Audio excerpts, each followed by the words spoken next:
இல்லை ஏம்ட்லேயே சூப்பராக இருக்கலாம் ரைட்டு அலப்படா சும்மா பொண்ணு விடும் அடுத்த குழுக்களுக்கு ஒரிஜினல் வாய்ஸோட போடுறோம் சரியான கேடி தாளக்க கண்ட இருக்கிறதுக்கு நல்ல ஏத்ததே ஊருக்கே நம்மாண்ட மாடு கொடுக்குறோம் அளப்புங்கடா மாப்பிள்ள வேணா அவுத்து விட்டினா ஓடிடும் அங்கிட்டு போய் விழுந்துடும் தூசி வரக்குன்னா அங்கே லைட் வெளிச்சதுக்கு அப்புறம் தூசி தெரியாது அதில் அளப்படா நிறைய சும்மா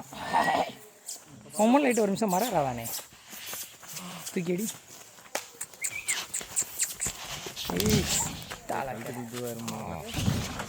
முருக குதி களவாணி கொத்தி மேம்பட்டு பல்லு போடாமல் சரியான பொருள் எத்த தண்டி பொருள் கொன்னோட மாட்டுகளுக்கெல்லாம் அரிசி எடுக்கிறதுக்கு ஏற்ற மாடு வால் அடிக்கிற அடியை பாரு சைஸா